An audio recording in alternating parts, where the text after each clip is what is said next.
All right. Yeah, we are live. Yeah, 3, 2, 1. Yes, that thing. Yeah, live. Hey, hi everybody. I'm Brad. This is And I'm Joe. I'm out here playing in bigger trains today. Brad's got all of his trains behind him. I got all the trains here and a crane. Oh, see, crane. There we go. That's right. Is that your in progress train? That's my in progress. That's kind of what I'm working on right now. Is that little guy right there? So, Okay. yeah, nothing new besides that. Just a mess here. How about you out there in the field? I'm just playing with the 1/8 scale trains a little bit more these days. And I do have. Let me grab this guy. Going off camera a second. Okay. I did bring So, my F40PH with me to kind of play with, as well as another train. That's my Amtrak guy. In 7 wide. The biggest train I got, that's probably the smallest train that you got, huh? yeah, Okay. But yeah, that's, you know, going so on a StreamYard for this one. Because yeah. we're So doing what's right here that you're showing? Right here in your thing. right, Yeah. What right is here. that? The black, you said? Yeah, the black. What's that thing? Oh, that's a pole Yeah, but what's right next to it? down here. Yeah. Train Tell us tracks. about it, Joe. Except they're not full size train tracks. Good size train tracks. Did I go out of frame? I can't see from this far away. We can see you. Okay. It's 1/8 scale train tracks Okay. out here in Saratoga Springs, Utah. I did bring my engine and one riding car, so might do some fun stuff with that later. We'll see. It was snowing here, like really snowing. I'm surprised it's not on the ground right now. All over the place because of how hard the snow's coming down. So, That's tracks Utah for you. say again. That's Utah for you. Yeah, Snow, the tracks rain. are wet, but no biggie. So, the other thing to go over for this one, now these are not abandoned rails, 1/8 scale, actively used year over year, but we do have some video that I took of some abandoned rails throughout Utah. And let's see, did you already have that queued up? It's queued up. Oh man, I don't know which one to do first. Let's just click on Yep, this one. got it in order. Okay, add to stage. There we go. All right, this rail line right here is actually a pile of dirt that we first come to, and it is in Spanish Fork, Utah. These lines are heavily overgrown, as you can see there, where we've got just, I think portions of it even have some trees that are coming through. In an upcoming video, we'll also see, or upcoming of this video, we'll also see further down this line. But that line coming back to this point where we've got the mound of dirt, in case a train ever were to come through here, it would hit that dirt and hopefully stop. It's going to be a really slow moving line just because of current conditions. But on the flip side of this pile of dirt, behind the camera is actually Spanish Fork Main Street, where apparently, so I've been told, there's a right-of-way that makes its way up into Spanish Fork. Have you ever been down in that area, Brad? I've only been once or twice, but I did not know there's a train down in there or tracks. Yeah, they ripped out the rails, but apparently the right-of-way is still there that goes through the center of the street there. Wow. Yeah, it's one of those that, let me see if it's the next one.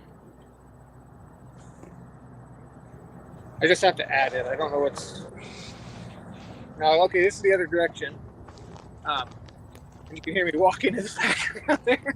I didn't remove the audio on any of these videos, so you might hear me a little bit, but just kind of a shot that I took going through. And just, you can see the amount of work that would have to go into these lines, or this particular line, in order to have it usable again. Oh, yeah. It's wild. And what's also interesting, you see the houses on the left side there? Yeah, looks like there's houses on the left and just a farm on the right? It's actually houses on both sides. Is So it?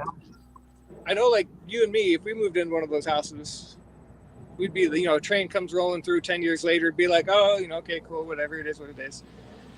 I don't know that our wives would necessarily care for trains rolling in our backyards. Exactly.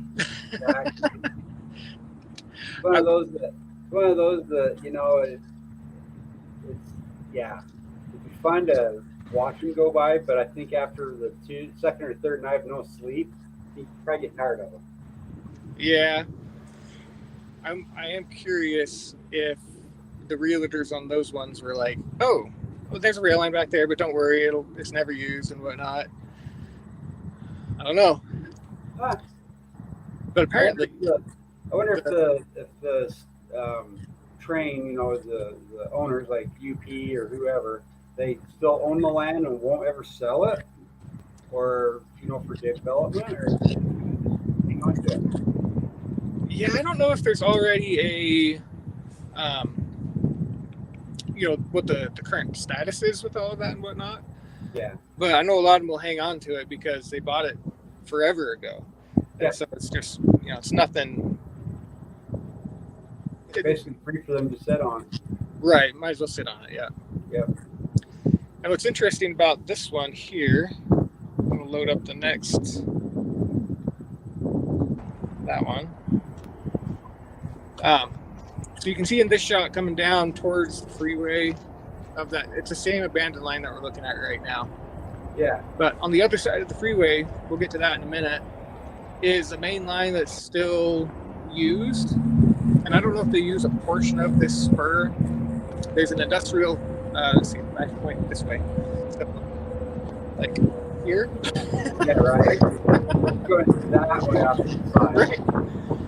There's actually some businesses there that could potentially be still using a portion of this line, because what it does is it comes this way, or depending on how you're looking at the video, it comes towards the camera, and then this switch track right goes parallel with the freeway.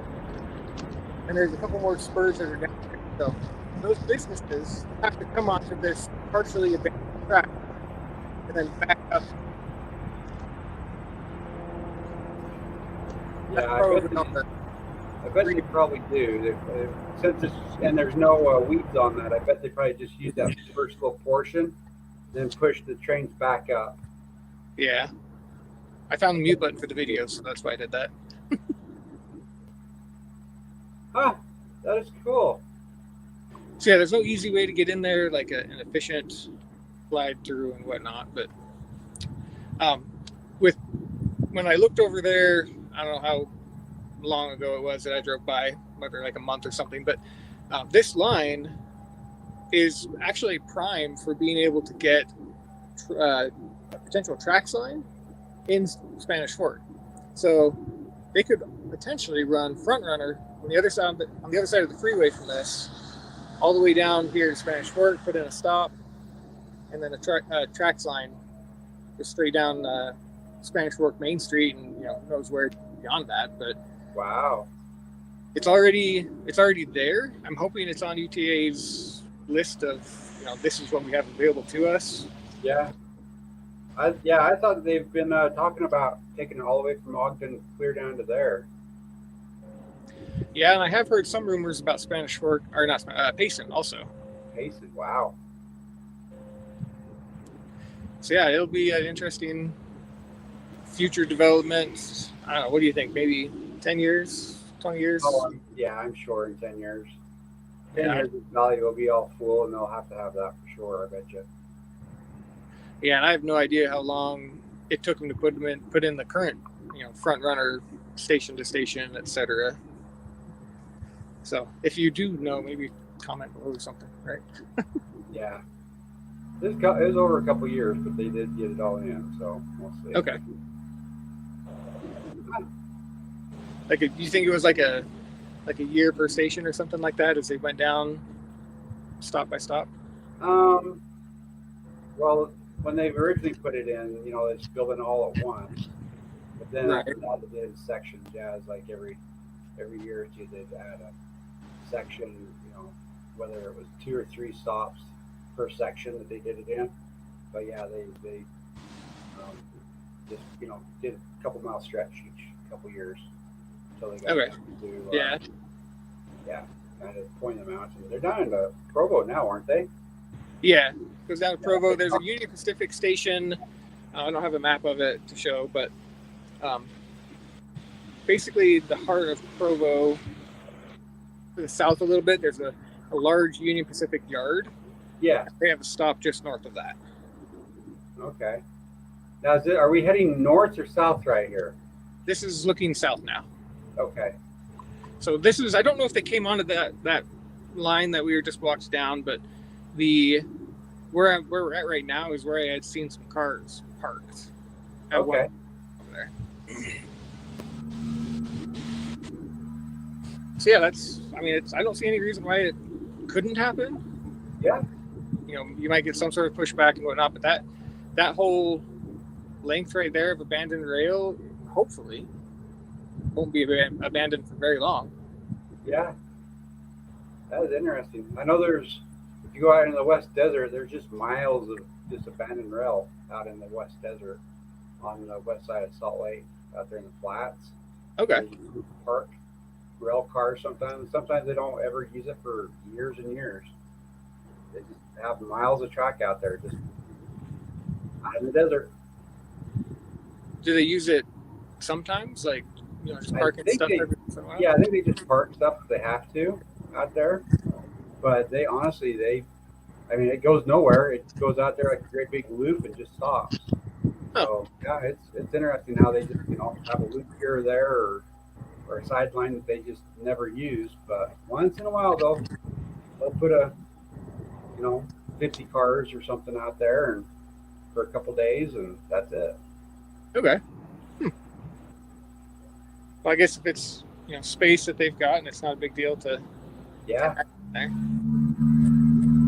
Huh?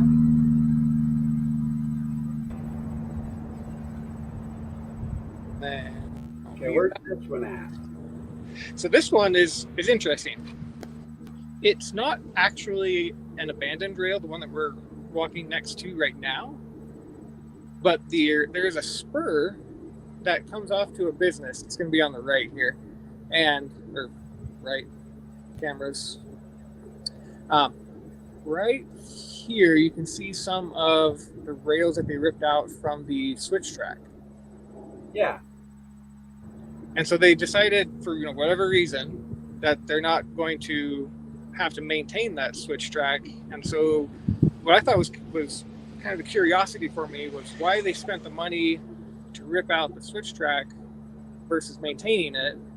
Because if it's not being moved and whatnot, there's probably not much maintenance that has to happen with it, especially when we get down further with businesses and it's obviously not been used for many, many years. Yeah. Will you pull let's see, I'm going to, oh, whoops, my bad. I did a thing, I pushed a button. That's what I did, I pushed a button. I meant to remove one of the videos that we have coming up, and I accidentally kicked Brad out. So we're going to see if he is going to be jumping back in here momentarily. And while he's jumping back in, I'm actually going to walk this way a little bit with the camera. There's a small piece of cement that I need to lay a couple things down. So I'm going to set this down. That might be him coming back in. There he is. I lost you for a minute. Whoops, that was my bad.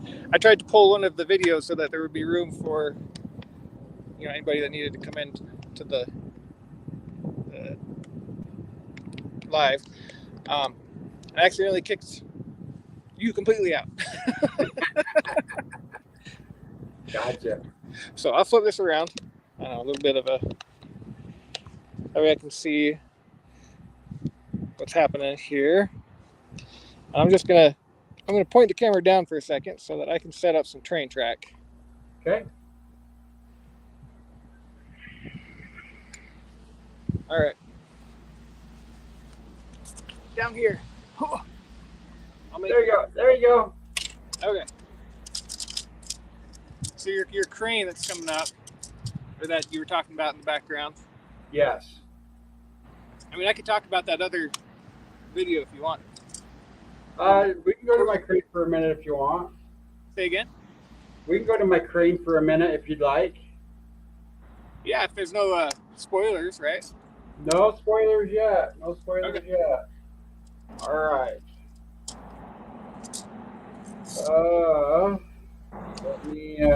Let me just turn it on here. I gotta get it turned on first.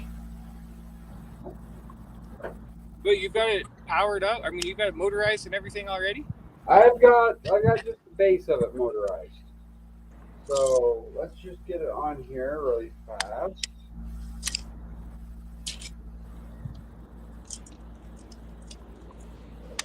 All right. My turn to move around here. So this is my little. So that's the big craze right now is the leave here crane. I think we can do it. You know, Lego released. Well, There you go. I highlighted you. oh, awesome. But anyway, so the big leave here crane that Lego released this last year. Well, this is my version of it. I'm working on. I don't really like their version because it's not detailed enough for me, and I've built enough cranes that I just want that more precise, basically. So I went with a little bit yellow in it. Trying to get the detail, get the length. This is actually built to minifig scale, so 1/48 scale. I've got the secondary boom on here that carries the counterweights. I'll have a couple winches on here. You got your main boom that goes out the front. Yeah, just working on it. The biggest thing is trying to get everything reinforced on something like this and get all the motors in here. Let me grab a little minifig guy. We should have one right here close by, I think, anyway. Oh, yes. Let me grab this guy right here. Uh-oh. All right. Got my little Formula One driver girl. Anyway, that's minifig scale. Got the drawings offline, did the conversion. That's about right. As far as the motors, I've got S-brick power on the thing. Got one motor per track and one for the swing on it. And there's my swing, and that's as fast as it goes. I've got on the worm gear on the bottom. Everything is reinforced. Nothing's glued, obviously. We don't want that. And I know on the back right here, I can actually put, you know, it doesn't look all that powerful. I can actually put pinpoints on the back, and it won't break anything. It'll bend a lot, but it won't break. The only thing that I did have to do on this bad boy is I had to make a new gear for the bottom. Yeah, I know. It's not actual Lego, but I'll show you really fast. This is the only thing that's not original Lego. I have a great big aluminum gear right on the bottom because Lego doesn't make a gear that's got the teeth on the outside. So I had to make one and put a worm gear in there to make that work correctly. But everything else, that's what 100% Lego. Got a little bit closer, get some detail in there. Get all my lift points. Trying to get all my hydraulic lines in there, my motors up there, my hydraulics, my lifts up here. So, yep.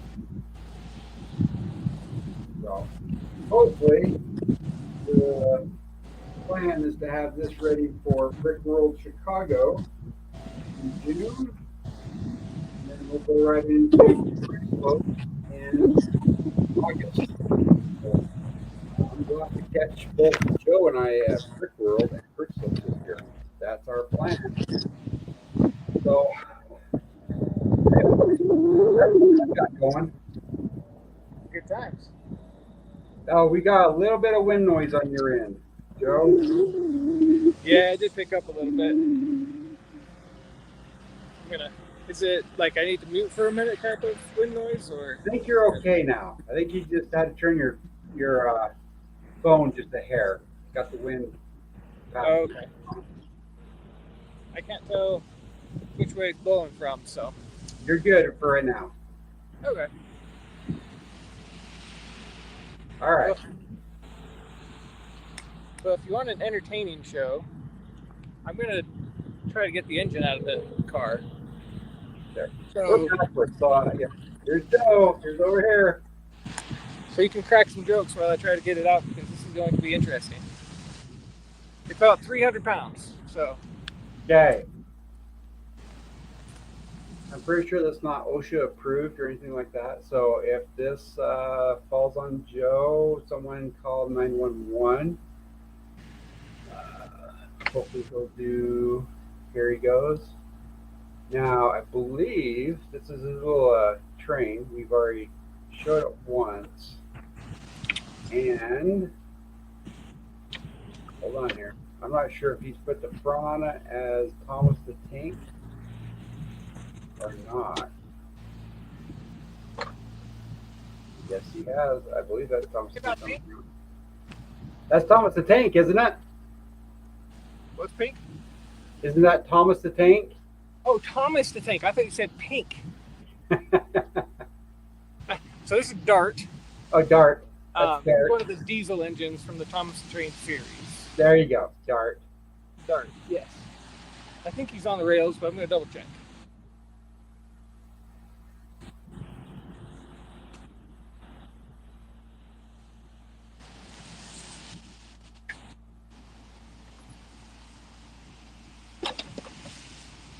Not quite. Yeah, 300 pounds of little motor and lots of weight added to that thing. There we go. Now, All right. Then, as you can tell, he's probably gonna.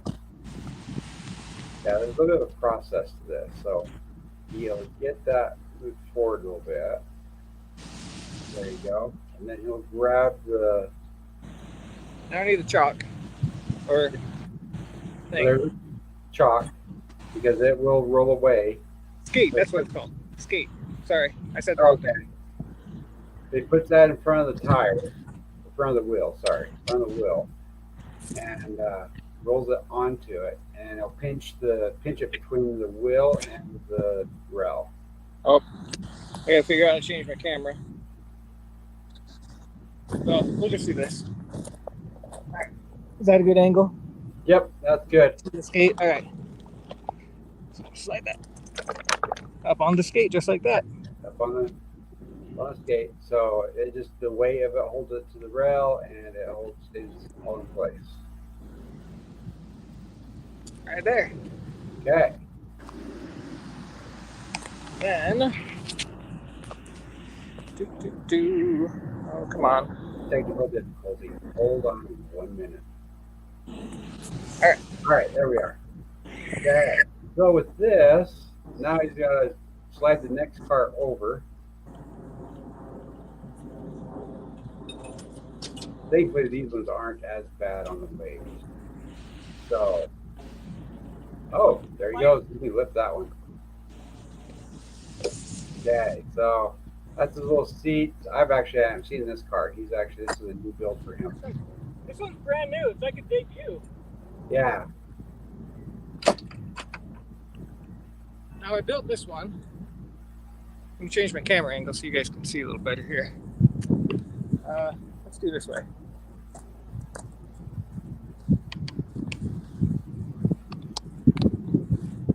Good? What's the name of this one? That's a troublesome truck. Troublesome truck. Find it. I built that one mostly because the accelerator on my old one would hit right here, and this one does not. Yeah. So on Joe's train, the accelerator can't pull backwards on the right? They can only pull back so far until they hit the car. Yes. So I'm going to change my So it's actually backwards. You go forward, you have to pull it back. Right. So that will make it go that way. Yep. All right. And what the heck? Let's fire it up. Yeah, let's do it. All right. And if I go like this, solo layout, maybe. There we go.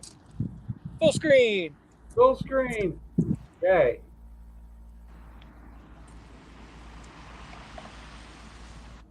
I almost forgot my Fred. Do you know what a Fred is? There's You Fred. Fred. I 3D printed this knuckle coupler, short, with a mount for a light. Bicycle light. It's blinking. So technically, it works. In the daylight, that's not very bright. I actually have a better one for my caboose, but I only brought these out. Yeah. You guys gotta have Fred.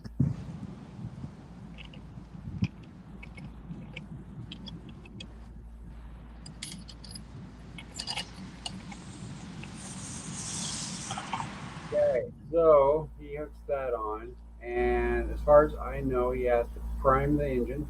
I can remember when. Little bit setup. You guys prime it a little bit. Push the bubble. Get a little gas in it. Fill the choke, and then start pulling on the starter. But he hasn't gotten to that point yet.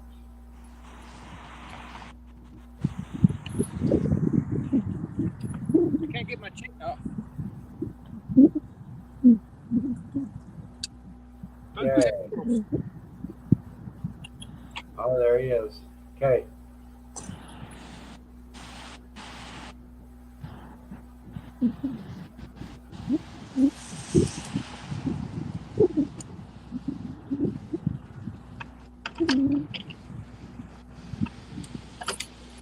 He's almost there. I'm winning. All right. Sorry about that. I couldn't get my chain off. But I have to have my safety chain between my engine and my riding car. So I'm going to go install that real quick also. Who needs a safety chain? You know, if it breaks and the engine takes off and you're still on the seat, you know. Eventually it'll come back to you, right? What? Eventually it'll come back to you. If the motor takes off and just takes off without you, they'll just go around the loop and comes back to you, right? That's a good point. Yeah, I can make that happen. Yeah.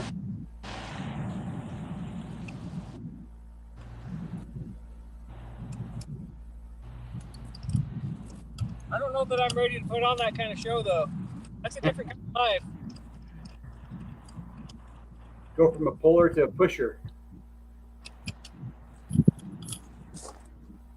Yeah, there's no distance stop, or there's nothing to say. You know, you got this far away from me, stop, etc.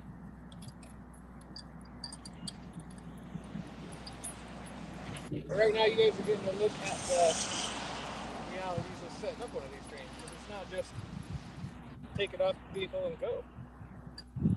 Yeah. Okay. All right, 1 second. It's almost ready. I was checking one thing.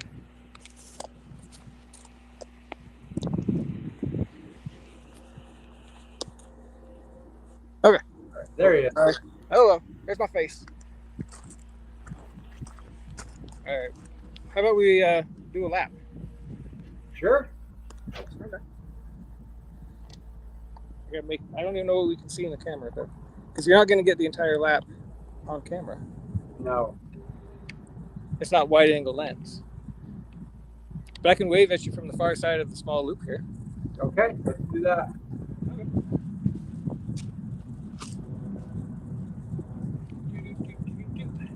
All right. So you've got to prime it, choke it, and then pull the starter.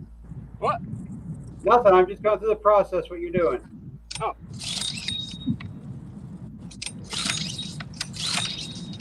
might be in a cold day, it'll be a little harder to start.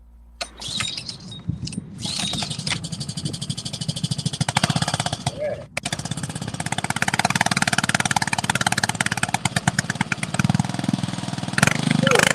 Yeah, these little ACL trains are kind of fun. They have different engines in them.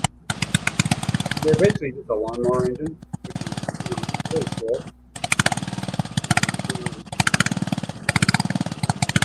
Joe's here is just like a couple horsepower, but they've got ones that are 30, 40 horsepower. So there's like 3 tons of them.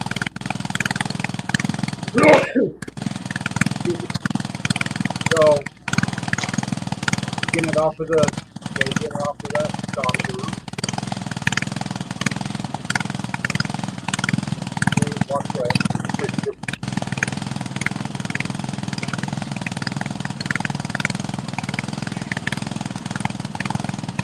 Oh, you gotta put it back on the car.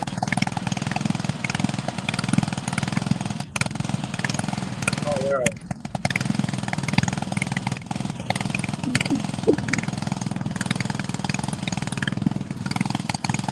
It says, I can't see the screen. What does that say, Brad? It says, please start something. Please start something. Yeah, please start something in there. I can't read. Oh, hold on. I know what that means. Give me a second. Oh, I know what that means. Give me a second. How do I change this stupid thing? Do you want me to kill the motor? It's too loud. Oh, let me try this a second time. I realise what it's done.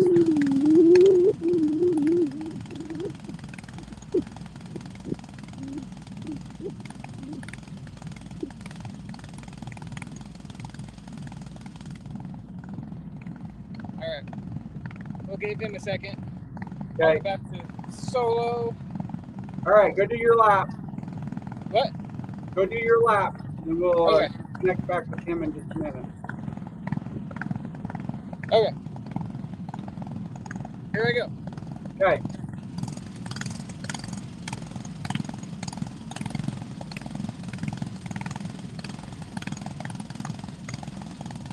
Beep, beep. All right, so he's off. It's fine. He's got it done. Anyway, so he's gonna go through the first switch right there. Top speed on this thing is only like 3 miles an hour or something like that. So kind of fun. You can definitely outrun it though, but you know he wants to do that. So he should be going on the far side. There he goes. He's cranking. He's got full throttle. He's in the back stretch. He's going around the corner here. He's going to go first to the right. He'll take him back over by the back of that fence. Yep. I don't think he's got the switch. There's a switch right back there. But he's going to go back around. Yep, he's going to go back around on the far side. And he's going to go, there's a walking path right over there. Oh, look at that. He did not. He did flip the switch. He is coming back around the back path. He went through the... Uh-oh, he's having technical difficulties. He is stopped. He is getting off. He may be pushing the engine back. Who knows? He is on the far side of the pond.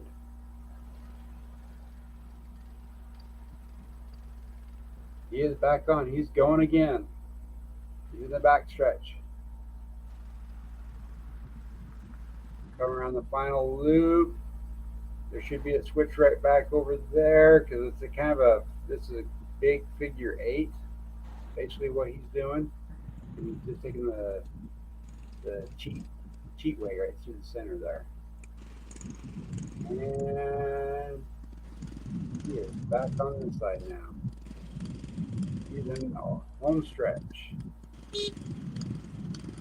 There he is. Okay. Got the block. Train is stopped. He has engaged the brake system.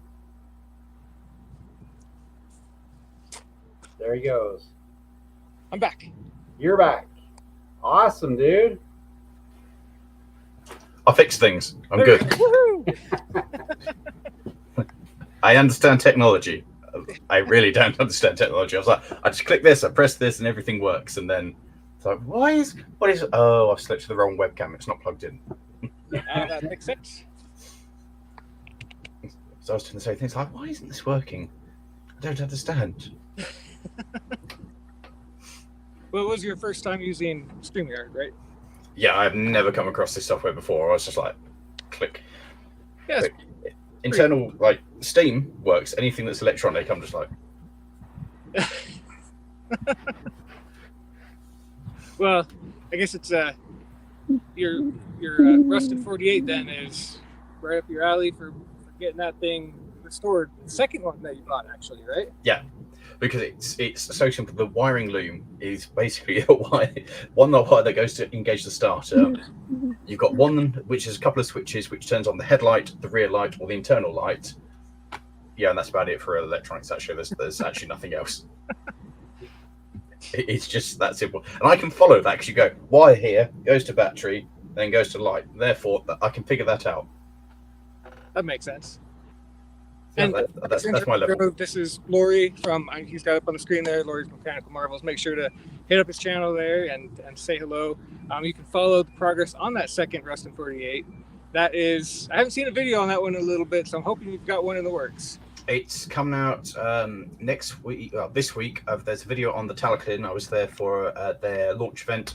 Week after that is a review of one of the locos on the Talcon, and then it's Ruston Diaries the week after that, I think, if my schedule is right in my head. So yes, there's an episode to come out, which is we start pulling apart the engine. What horrors will we finding a locomotive that sat in a scrapyard for 39 years? It's going to be fine, right? Well, for anybody that is watching this in the future, etc., that might not know what a Ruston 48 is, I have a little video that I prepped for this. Is that the one that's ready for us, Brad? That one? Should be loaded. Yep, should be loaded, ready to go. Okay, here we go. In the world of locomotives, one name stands tall: the Ruston 48, a powerhouse of industry, known for its strength and reliability. But what if I told you this iconic machine has been reimagined in a whole new form? Introducing the LEGO Ruston 48, a miniature marvel that captures the essence of its real-life counterpart. Built brick by brick, this LEGO rendition embodies the spirit of innovation and creativity. Heck yes. So whether you're an engineer, collector, or just a fan of trains, come check out this LEGO Ruston 48 and everything that's awesome about it. That's awesome. I like that a lot. I need to be able to build that myself. That's great. Remove that one. There we go. Surprisingly, the green on that, dark green, it's a little spendy. So, not all of it, just pieces of it and whatnot. And I've got, there we go. There it is. That's brilliant. Maybe a better view for you without my mugging shot. That is superb. Now, The mighty Ruston 48. Did you know there's two kinds of people in this world? Those who think the Ruston 48 is the best locomotive ever developed, and those who are wrong. I'd say you're right. That's brilliant. If I get on some tracks here for you. There we go. The camera is backwards as you're filming, so I apologize that the camera's doing this because it's the front-facing camera. There we go. Oh, I made it do a wheelie. Oh. There we go. We'll do a drive-by for you. Ta-da! Shot. Oh, that's absolutely cracking. They're such a fun little machine. They're just silly. Because, the original weighs 7.5 tons. It's a pretty mighty heavy machine. Well, yeah. And then you get, this is, I think this is probably a true-ish scale. I got to flip this. To where you then butt up to a bigger LEGO engine. Yeah, that's actually not a far off, especially if we start coming off to American stuff. I mean, even we couple up to a standard British thing like a Mark One coach, it's dwarfed, like similar to that. Whereas if we start coming over and being next door to proper American stuff, yeah, it would be. You guys would just think it was a toy. You'd be like, so where's the locomotive?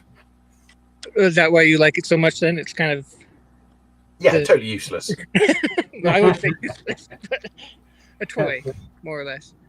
It's one of those things that when you go into full size locomotive ownership, if you go much bigger, it's something you can't really do on your own. You need a team of people, and I wanted something that I could kind of have as my locomotive and look after. And there aren't that many out there that's a small enough size that realistically you can do it on your own. Especially when you get onto things that are more complicated, like if you have that's actually one thing electric that I wanted to drive. ask you about. Sorry, go ahead. Well, it's just, if you've got a locomotive that's got electric drive or even hydraulic drive, it's a lot more complicated than mechanical drive, which is just, as long as it's engaged and the chain's there, it will go forward. Whereas, if you've got something that's running a generator to generate electric to power a traction motor, it's so much more complicated and, beyond my expertise. Whereas there's a number of smaller locomotives out there, the Rustons. I mean, most things up to, say, a Ruston 165, which is 3 times the size, that you can kind of look after on your own if you're committed to it. But the 48 is a good starter locomotive. Okay. Yeah, makes sense. Now that you've owned a full-size one, would you say you would like to get a bigger one, though?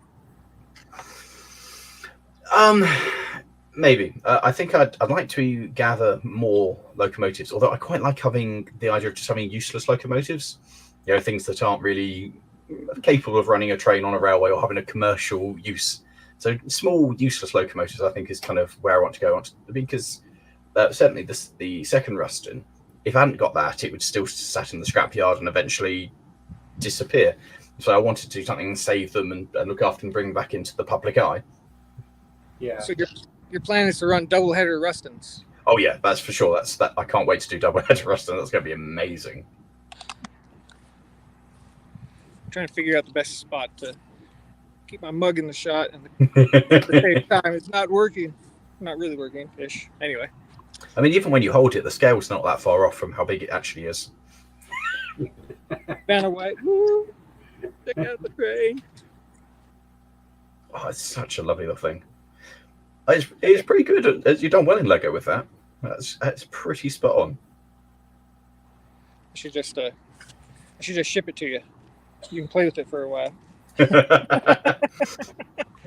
Just make sure you super glue it all together before it goes in the box. I think it would hold together pretty well. I mean, I could do a drop test right now, but yeah.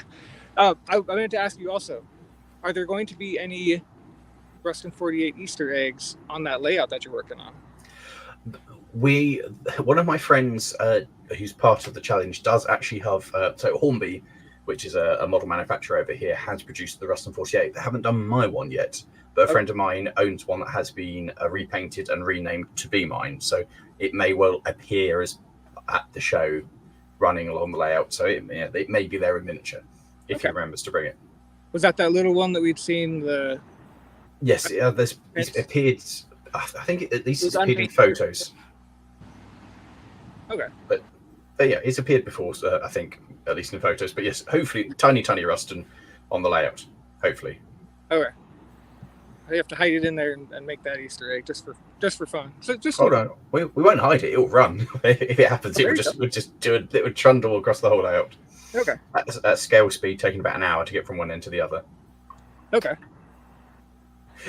Well, I tend to make the smaller stuff also, like these little guys, and what are 6 wide, so 6 studs across, 6 wide. Brad, camera angles there. Yeah. Brad. Yeah, camera angle.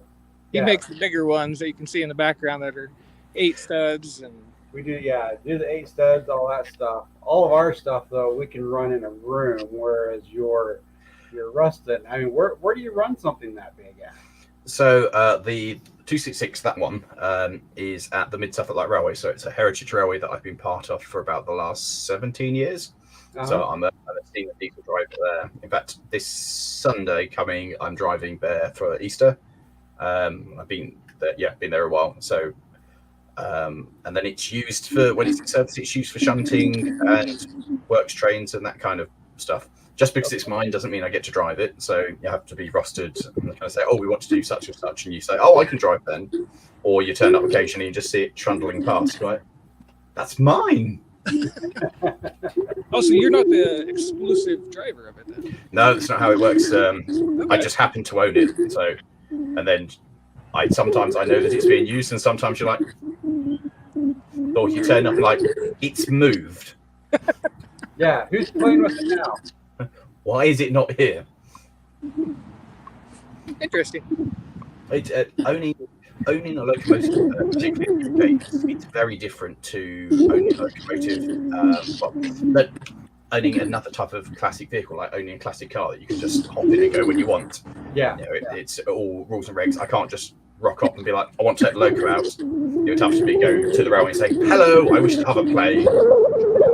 Hey Joe, you got a little bit of wind on your end. Oh, I can mute it. Yeah, turn your phone or something. Let me turn that. Oh, there you go. Awesome. So it was like snowing really, really bad here earlier, and as luck would have it for the video, it actually cleared up. So it's working out. I can see. Is it still raining for you? I can see the odd bit of rain or snow coming past. Rain, snow. I just stepped in the mud, so I'm going to move a little bit again. So you and I, Brad, we've done the sensible thing. Today. There we go. Now, behind you, Brad, just changing the subject, is that a Lego Technic crane? That is my crane. This Here, is my version of it. Again here. So This is my, you know how Lego's doing their leave here. Well, this is my version of it. This is minifig scale, the 1/48 scale. Oh wow, that's quite large. This is where I've got to so far, and I need to have this thing done by June for Brick World. But yeah, I've got motors in it. I got 3 in it right now. I got S bricks. I got 1 for each side and 1 for the turntable. Nice. Believe it or not, right now I can actually put 10 pounds on the back of that, and that will actually hold 10 pounds up where the counterweights go right now without breaking. So that's pretty meaty. It's kind of fragile. It actually can hold the weight. So this is my fourth crane I've built. So, but anyway, just trying to do a better version of what Lego actually did this year, what they pulled off. Because that looks similar. I've got a Technic one that's blue. Oh, like that Yeah. one up on the top? And I've got that yellow. Is that the one to the left? I think I've got that one as well. Yep. Although I need to finish building it. So I bought those 3 up there, and then I've created like a great big huge ring crane, big red one. Oh yeah. That I've done a version of this one before, but I'm redoing it. And then obviously I've done this tiny little crane. This is a little one for me. Most of mine are this big, huge, at least about 9 feet tall or so. Done this little guy right here, my own creation. Oh, nice. So, Is that on the new rams, which aren't hydraulic, the ones that spin? Yeah, the little spin, little mechanical ones. Oh yeah.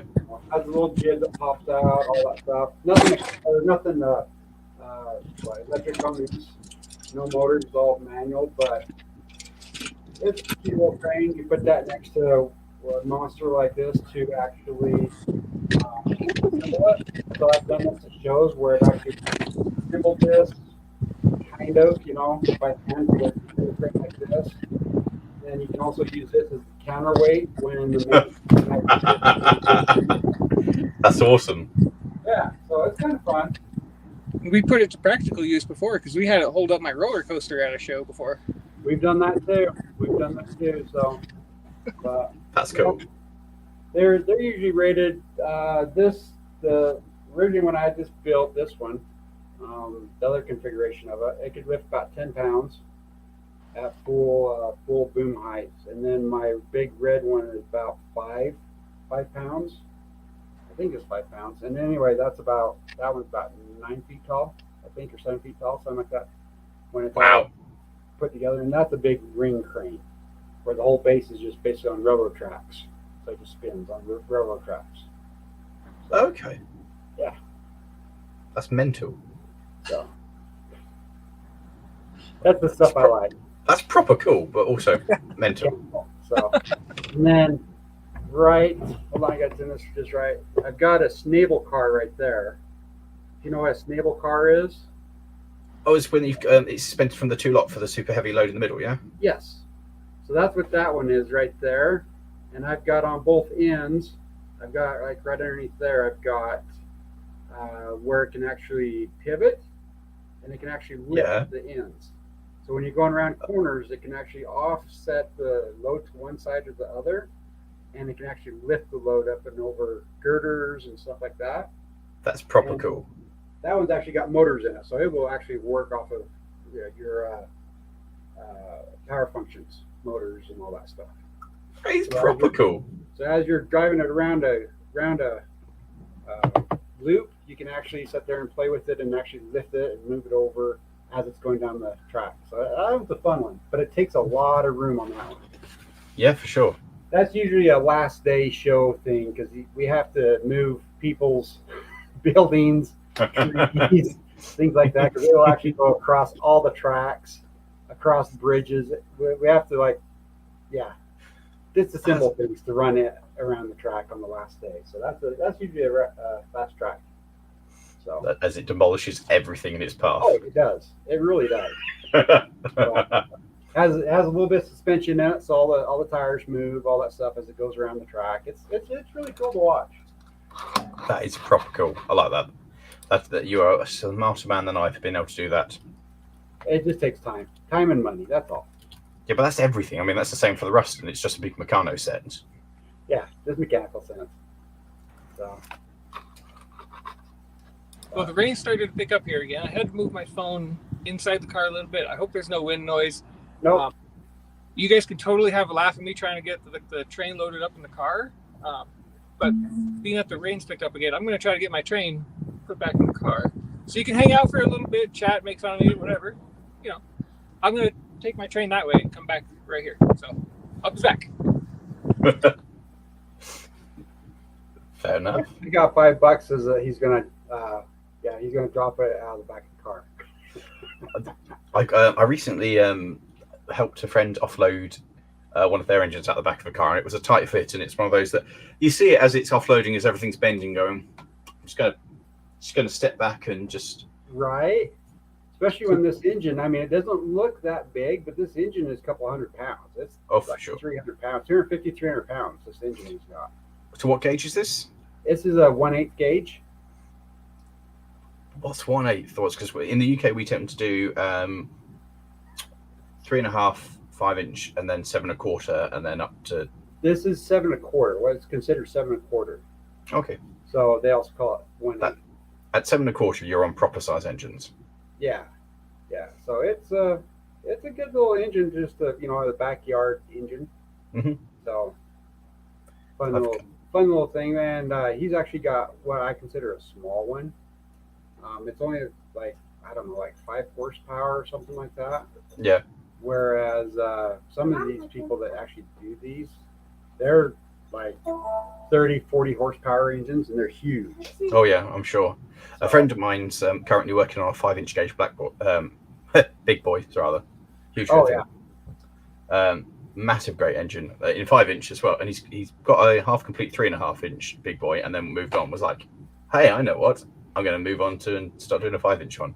Wow. And it's silly. You look at it and go, I want to go on this when it runs. Yeah, that's a lot of dedication to get something built like that. Oh yeah, the boiler is a 2-man lift. Just moving the boiler around on it. For sure.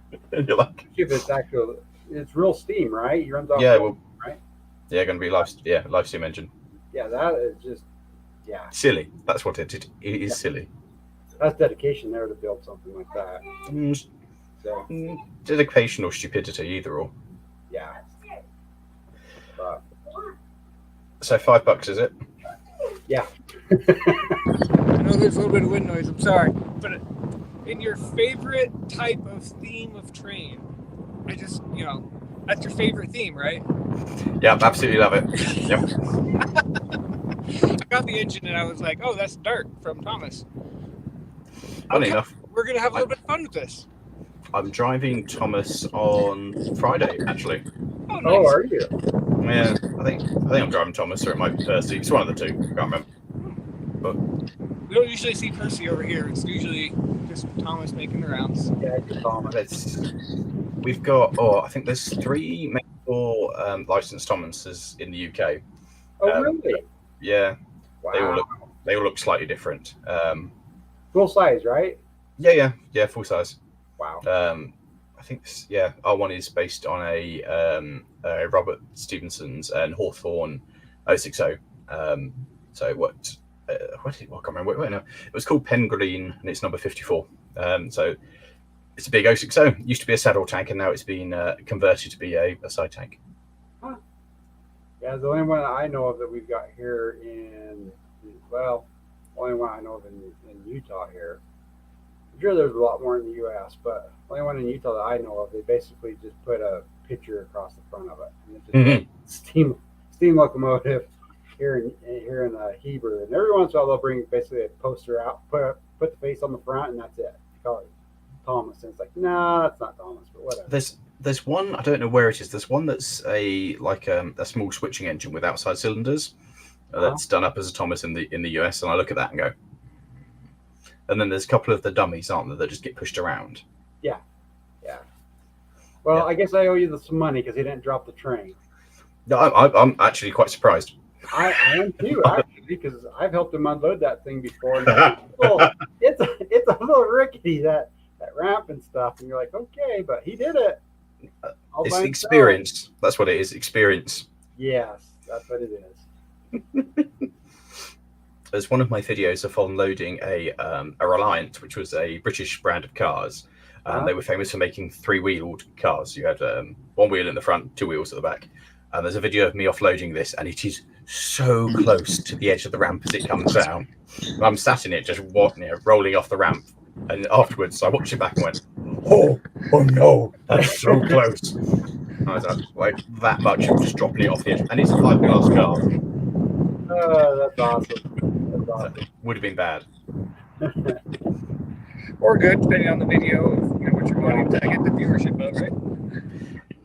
Well, you already got like a pro. I've done it once or twice. It went smoothly this time. Luck or judgment? You what? Was it luck or judgment? Well, I used to have rails, and then I went to these tapered wood. Oh yeah. That would be judgment because I don't have to fight with it anymore. It just goes. So it works. He's learned. Yeah, this is our little railroad. So we've got this loop here. See, with that little line right there, it goes on our side. So we've got a figure 8 coming short loop and 2 main loops. It is blowing an absolute hoolie. Oh yeah, you can see all the snow? No, Yeah, we can hear it. We can't hear you. All the wind. Oh. That's much better. Yeah. There you go. How about I get in the car? Yeah, that makes a difference. Is the window starting to pick up then? Yeah, that's why I was getting all loaded up. So Okay. it's all cold, which it was like, well, I don't know what it is in Celsius, but it was like 60 degrees here yesterday, day before something. Now it's 35 or something.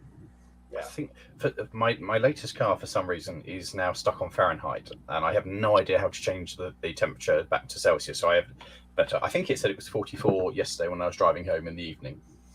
And so I don't know what that means. Absolutely no idea. But how hot is it? 44 apparently.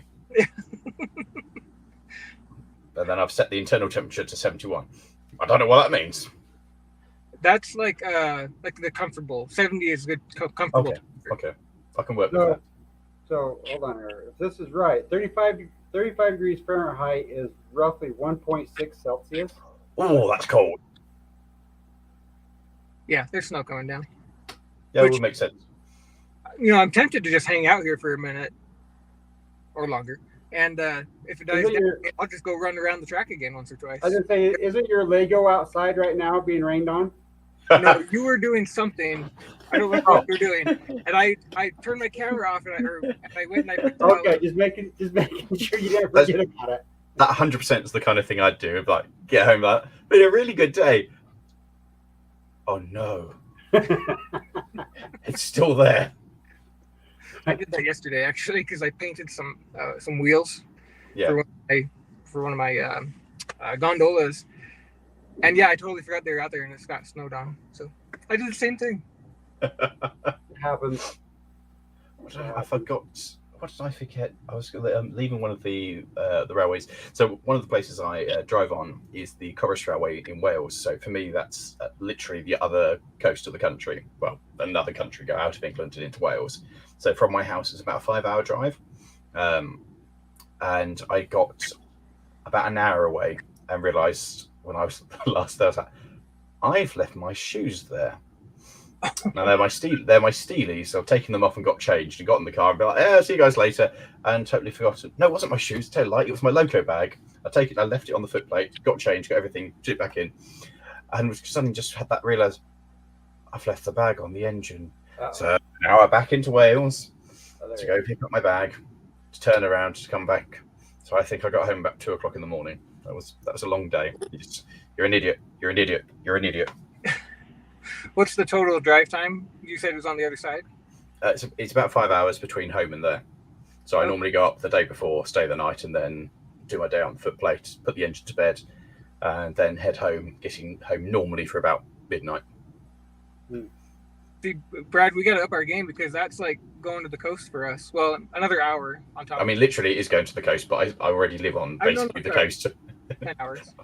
But yeah, that's a long way. Yeah, it's the size of the UK. I'm about 12 miles from the east coast, almost the most easterly point of the UK, and the other railway is almost on the west coast, almost as west as you can go, and that's 5 hours. The UK is huge, guys. You wouldn't understand. I had my distance all messed up. That'd be like Boise. Boise? Yeah. Because we're going to do a trip here in June, Joe and I. That's going to be a 22 or 24-hour drive. And we're going to do that straight through there and straight through back, I think. We'll see. I mean, literally, if I went to Europe and drove for 20, that would get me into Poland. I think that would take me through France, Belgium, Germany, and into Poland. At the time it takes you to drive in the same country, I would have travelled through 4 separate countries. All right. Yep. Yeah, which is madness. It's one thing I can never fully appreciate until I come to the States, and then you're like, this place is huge. Yeah, we got space here. Well, oh yeah, some places, for sure. And you know, like all the horror movies, the Hollywood horror movies where people get lost in the woods.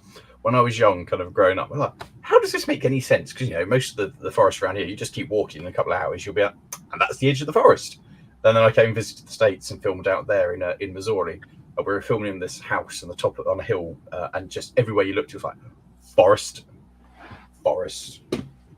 just to the horizon in all directions. Like, I understand these films now. We are lost. Oh yeah. I can see nothing apart from trees. I know vaguely where I am, but if the crew leave and leave me here, I will die here.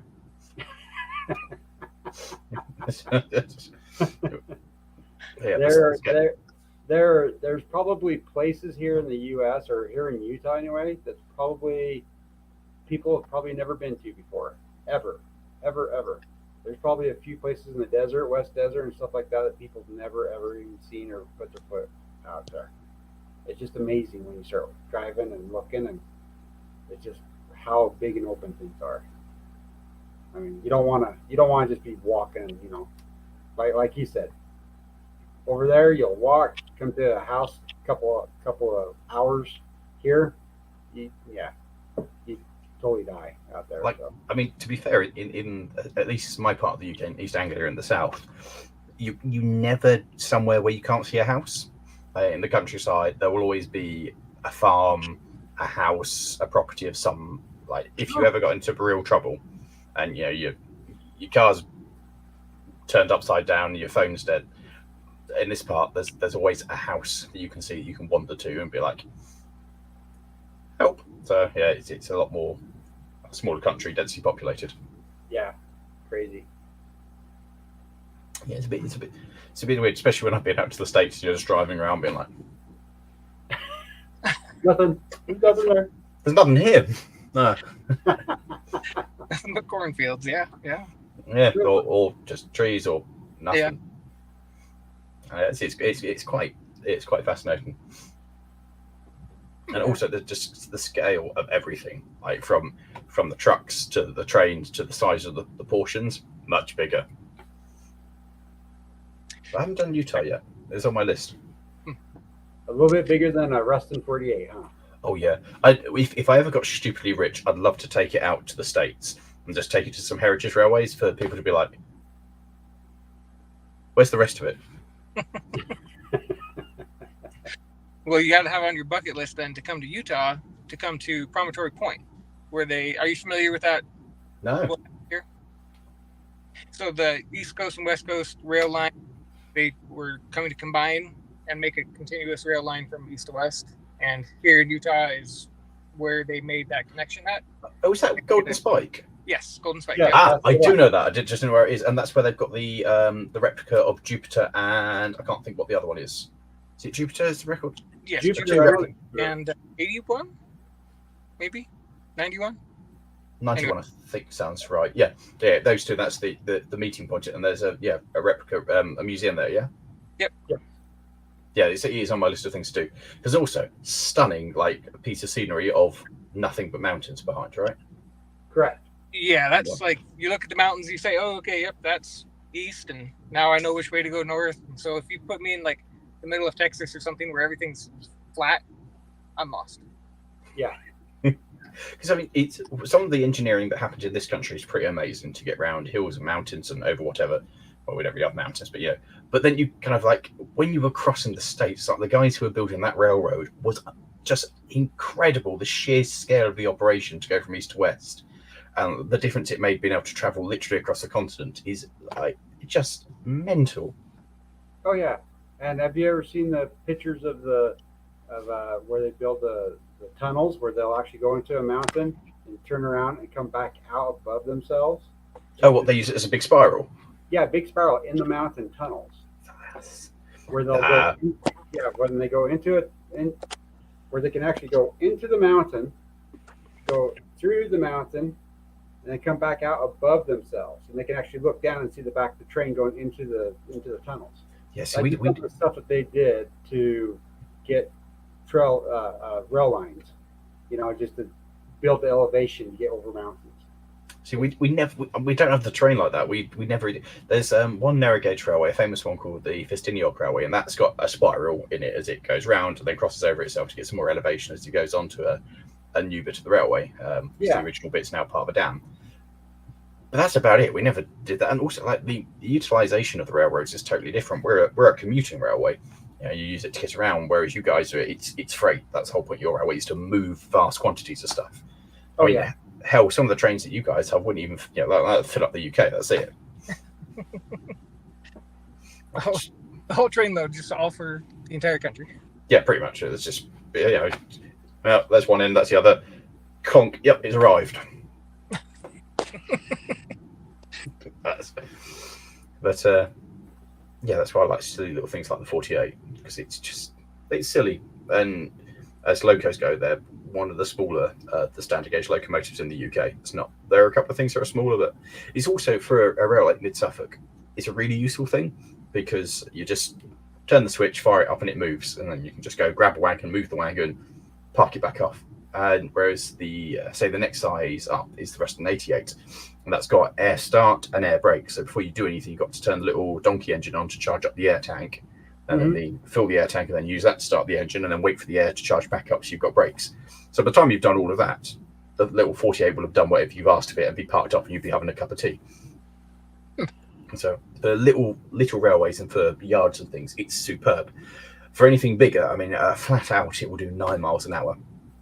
So it's not exactly good for going across. That's what that one. Yeah, exactly. It's not exactly going to go across a county or a country or anything. It's just a little yard machine. Yeah, switching around. Or for switching, the switcher is Yep, for switching.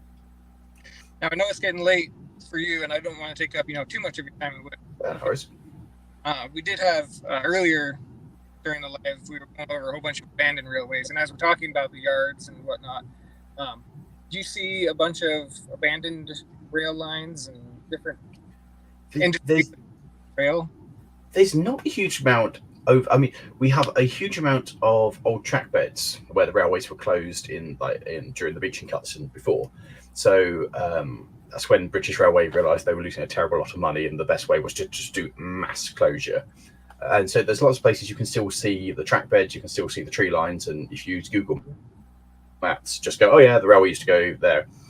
But there's a handful. There's one that I really want to go and have a look at down in Chatham, where the railway's being disconnected from the main line, and the spur that used to go to the docks is still there, rails and all.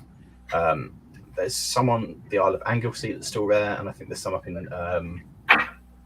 in Norfolk. There's a railway there that's still just laid but closed. But most of it, just when it closed, it got lifted and taken up. So finding an actual abandoned railway is quite a challenge. When I was out in Poland 2 weeks back, and they've got a load of actual abandoned railway, which is it's closed. Everything's just laid there, and for me, I'm like, oh, this is awesome. That's right. Now that you mentioned that, I think you had a video about that, right? Yeah, one narrow gauge one. So the next video in that series is going in investigating the railway that's just left and laid in a that way direction. Okay. And then there's a couple more in that series of the standard gauge ones. Yeah, there's one video. You know what? Maybe we can pull it up real quick. Brad, I know you were taking care of something. It was Yeah, I got kids starting to. I told them an hour. They're starting to invade me. And that's yeah. Which one do you want? Which video are you looking for? it should be the very last naming one. Okay. There's a couple here. Let's try this one. Yeah. Okay, there's one of those long trains that you were talking about earlier in the shot right there. Oh, for sure. You guys do double heading all the time. Like, we rarely have double heading as a thing that goes on. Really? Huh. Yeah, double heading is normally something's broken. Oh. Is that just like a resources thing then? Yeah, and also the trains generally aren't long enough to need it because the infrastructure doesn't allow for longer trains because the yards aren't big enough. Okay. Yeah. One motive power is more than enough for most trains. Okay. Well, this right here that we're looking at, I don't know if it's just my screen being a little bit blurry with the upload, but this is actually like a huge yard of line after line after line of, I don't know what they had here. All right. This was all rail line. Like when you're looking on the maps, you can see where all of those were sitting right next to each other. So I don't usually see this kind of things. It just happens to be south of another large yard. So there's a whole bunch of ties piled up somewhere up here. But yeah, so I can see where you guys have pulled up lines and whatnot. For whatever reason, there's a bunch of lines, at least in Utah, where they say, we're done, and they just leave it. They don't bother. Yeah.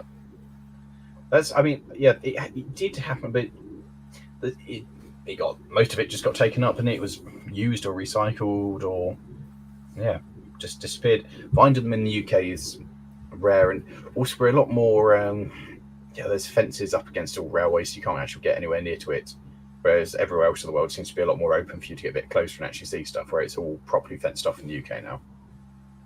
Okay. Yeah. Now when you say ties, that's what we'd call sleepers, isn't it? The wood or concrete between the rails. Yep. Same.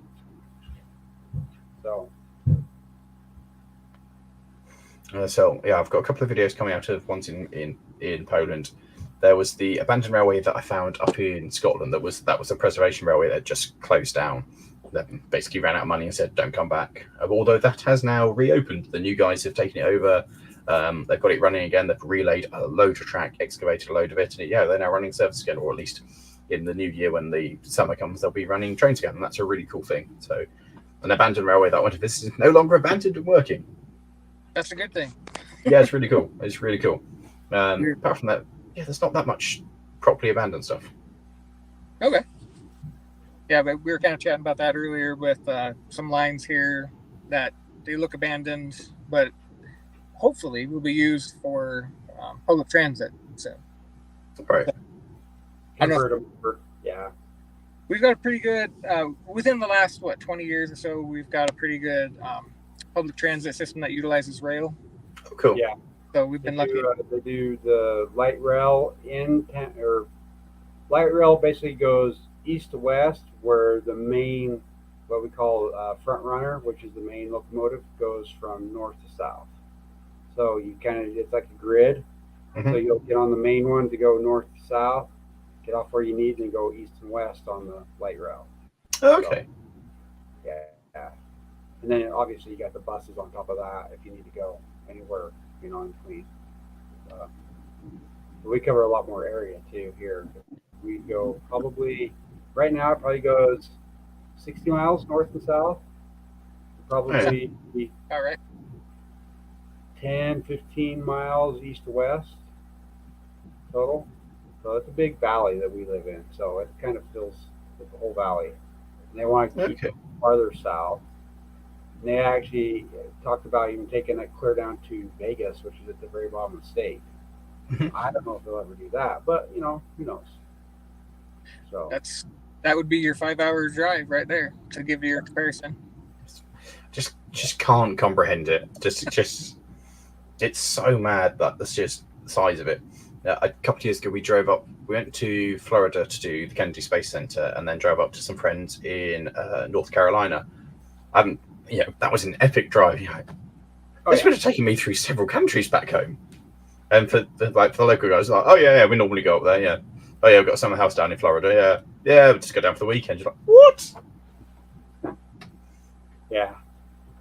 I know you've shown some of your transit, getting to a different city and whatnot on the trains that you have. Are they close enough, or is it still like you have to get a ride at your destination? We've got in Ipswich Route, we've got 2 stations, and then one just on the outskirts. But basically, most places have a station, and then you have to hop off and get public transportation, and hope that goes somewhere near where you want to go. So that it's mostly around here. It's a commuting area for London. So lots of people will use the train to commute into London, to then use the public transportation in London to then go to work in the city. And so that's a big use of it. That it's a lot of kind of hope that the railway. I mean, a lot of the time, if I take the train up to say where my dad lives, you get off the train and you're at a station and there's nothing. I don't even think there's a bus link there. So you're just like.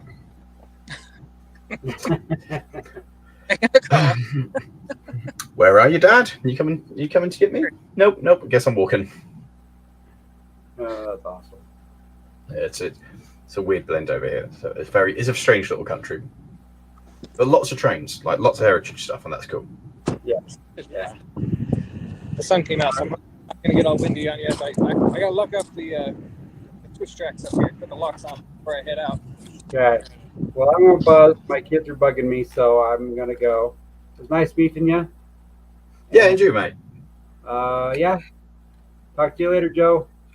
Yeah, we'll see you soon. Okay, I'm out. Sure. And thanks again so much, Laurie, for jumping on. No worries. I'm sorry for my complete ineptitude at the start. Oh no, you're good. I took a bunch of video of. I apologize, probably the wind again. I took a bunch of video of. If I could talk, abandoned rail around here, and so we did a bunch of pre-video with that. And so anybody that's watching at this point, you can jump back to see those also, all around here in Utah. And yeah, so now I'm now I'm walking the line, making my way. So how long is the line? This is, it's 2,200 feet. If I remember right, it's just over 3 scale miles. Oh, that's pretty cool. So I'm not very good at that's a good little run. Oh, no, we work on miles. Oh, that's right. Okay. Yeah, but the UK is this weird blend. So we'll use, if I go get a piece of wood, I might well get a piece of 2x4, but then I'm going to cut it to say a meter. Just, okay. And then so we measure most stuff in metric, but yeah, all distances and cars are all in miles per hour. So we have a vague understanding of both. Okay. Yeah, that's really convenient. Yeah, it's kind of good because it means I understand what you guys are saying and also understand what the Europeans are saying. It's a good blend. See, and I work with a lot of guys in Europe and whatnot, so I try to keep up on my conversions, but it doesn't always work. That's fair. I find if I ever go and we and use kilometers for distances and you're driving, kilometers, you're like, oh, we're going very fast, and then go, actually, no, it's kilometers. We're not going very fast at all. Okay. Aha! There's my Fred. That makes sense. That this is where my Fred fell off the car earlier. As I was making my loop, did you guys see that? I don't know if you could see where I stop. You saw me stop? Yeah. Okay, I derailed right here. I was like, oh crap! I don't know why. Because the point looks okay. Maybe there was a rock or something in it, but yeah, I totally derailed right there. It's a lot easier when you derail on a miniature than the full size stuff. It's generally not quite a big deal. Yeah, I think you're making an understatement there. I've derailed stuff before. Oh, okay. One of them was from a gala. So for the first gala at Mid Suffolk that we ever put on, we needed more track space, and so the instruction was keep going. I was like, I can't keep going. The train will go off the end of the line off our loading ramp. So the rails are set in the ground. Okay. For where we get visiting engines. Like, yeah, no, we know it will. You're just going to have to push it off the end of the rails. Like, cool. I'm actively derailing something. Oh. Yeah, you don't hear that very often. No, that was fun. So just kept on pushing and walked off and like, yes, it is now on the road. Great. That reminds me of like one of the states here. They lost power, and let me get back in the car here out of the wind. They lost power in their city, and so they took a diesel engine and they used the generator in it to power the town. But to do this, they had to literally drive it down the street and put new grooves into the road. There's a lovely story back in 1952 after the Mid Suffolk Railway closed. The demolition train that went up to take up the whole line was trundling down, and the local contractors had heard that the railway's closed, so they'd relaid the road, and rather than putting a level crossing, and they just tarmacked over the top because, well, the railway's closed. So when the train came along, it just drove nicely through the freshly laid road and cut some nice grooves through as it went to pick up the rest of, to go pick up the rail to start bringing it to demolish. I just love that. Just you come back the next day and be like, what's happened to my road? Back in the original days in Mid Suffolk, they had staff. So you had level crossing gates, and you'd have a man who was by the side of the railway, and as the train approached, he'd stop the traffic, swing the gates, close, and so the train could pass through. The Mid Suffolk never made any money, so in the later days, they made it that the train would stop by the gate, the fireman would get off, open the gate, the train would drive through, the train would stop, and the guard would shut it, and it would continue. Now, if the driver wasn't paying attention and he forgot, the procedure was that after you'd pulled off the broken gate off the front of the engine, you'd hang a piece of rope across with a red flag on it. And there's one story of one driver who forgot all about the cross and went flying straight through and demolished the gate on the way through. In fact, demolished both gates. And on the way back, he took out the string because he forgot about that. Well, I like that. But there was also, in the early days, the drivers used to do a lot of poaching as they were going on the line. One of the drivers kept a shotgun on the footplate, just in case he saw something he fancied for dinner. And so locomotive number 2 of the original Mid-Suffolk Light Railway had a small hole in the roof where the shotgun had gone off and just blasted a hole. That where do you that just opens up so many questions. Like, what do you do with it to be able to dress it? All that. I think they just left the hole in the roof forevermore. Oh and, no, animal and whatnot. Like there's. Oh, he just took it back and hung it. Just kept it with him, hung it up, and then took it home for dinner. Okay, yeah. I think leaving the hole in the roof though is probably the best idea, because then you've got the good story to talk about for you. It's daft. The original railway was really, really daft. It was very silly. One of these railways that had no real plan and made no money and just carried on until it ran out of money. Okay. Somebody liked then. Pardon? Somebody liked trains then and just wanted to have their railway. Well, it was one of those, they thought they were going to get really rich. And to be fair, before the railway came to the middle of Suffolk, you would be born in the village, you'd grow up in the village, you'd marry someone from the village, and you'd die in the village. And if you were lucky, an adventure, you might go over to the next village, and a once in a lifetime trip might be to the local town. And one person locally, you might hear the rumours, might have gone to London once. Yeah, that'd be the stuff of legends. And then the railway came, and suddenly people could travel. They could move to the next village. They could go and find a doctor. The people could mingle. People could go to the school. They could catch the train and go to the school in the town. And most importantly, you could take your goods and send it to export and bring new machinery in. So when the railway did come, it was revolutionary to the area. It brought money in and opens up a very isolated part of the country to suddenly the whole wide world. It was a huge thing.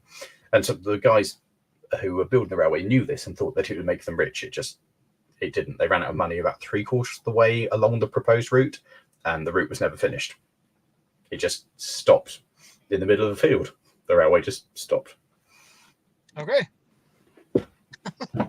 There's some cracking photos of it back in the day. Yeah, that should be that'd be an interesting video, because like I've got one saved on my phone. You know, I wonder if I can share it.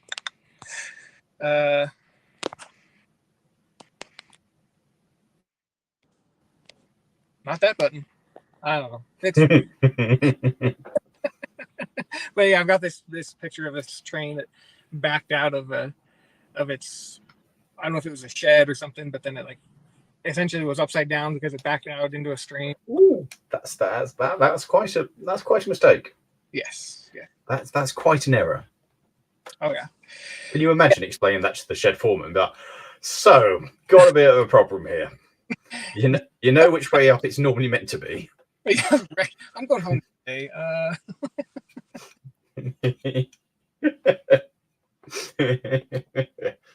All right. Well, I will leave you with an open invitation to come out to Promontory Point and see the 440s that are out there, and they have a whole where they reenact them. That's what I'm looking for.